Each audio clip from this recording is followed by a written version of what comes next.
Jelajahi cara baru mendapatkan informasi. Download Metro TV Extend sekarang. Ya, Mas Ade silakan, tadi sempat terputus sambungan telekomunikasinya, silakan Anda tanggapi termasuk juga tadi statement terakhir soal ada dinasti politik, karbit berkarbit yang disampaikan oleh Bang Effendi Ghazali.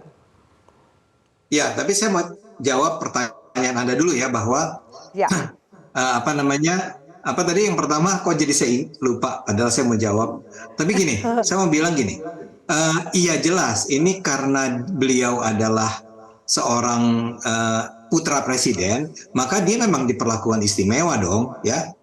Jadi semula ini memang Kaisang tidak diproyeksikan sebagai ketua umum tadinya, ya. Pertama-tama calon wali kota, terus oke, masuk jadi anggota PSI karena kita lagi mencari kader-kader terbaik. Tapi kemudian terpikir apa salahnya kalau sampai orang sekreatif, sepintar, semenarik, seatraktif seperti Mas Kaisang itu diangkat menjadi ketua umum. Dan ternyata dan akhirnya kita putuskan bersama-sama dia menjadi ketua umum. Itu disepakati bersama oleh Pak Jokowi, oleh Kaisang, oleh kami. Dan memang sekarang sudah terasa kan efeknya. Ya misalnya saja, ini untuk menunjukkan bahwa dia bukan sekedar pion ya, dia memang berinisiatif untuk dia mengatakan bahwa salah satu langkah kita adalah ketemu dengan para relawan Jokowi, ya.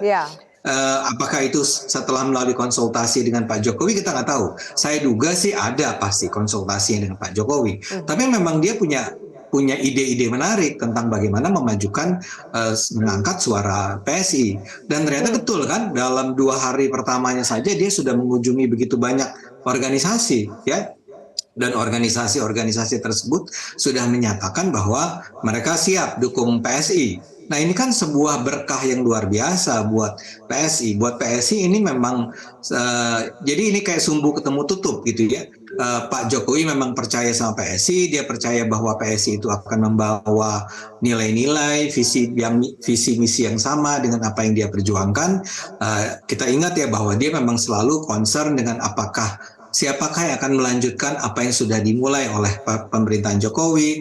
Ketemu sama PSI, buat PSI adalah sebuah berkah karena dapat anak muda yang keren, yang pintar, yang kreatif, dan dengan dalam waktu yang cepat, dengan energi yang tidak terlalu besar, ternyata berhasil memang untuk paling tidak sementara ini kita melihat betapa besar respons positif masyarakat terhadap kehadiran si Mas Gibran ini. Yang misalnya saja ada data yang menunjukkan bahwa dalam 1 hari ada 500 orang mendaftarkan diri sebagai kader PSI sekarang di melalui online di Jakarta.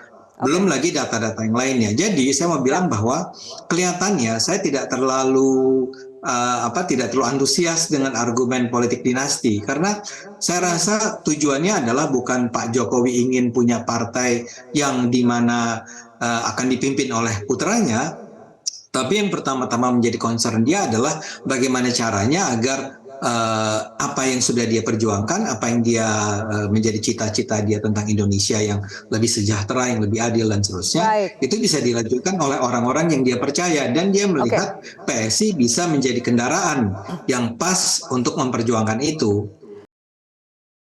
Cara mudah mendapatkan informasi dengan satu sentuhan jari. Download Metro TV Extend.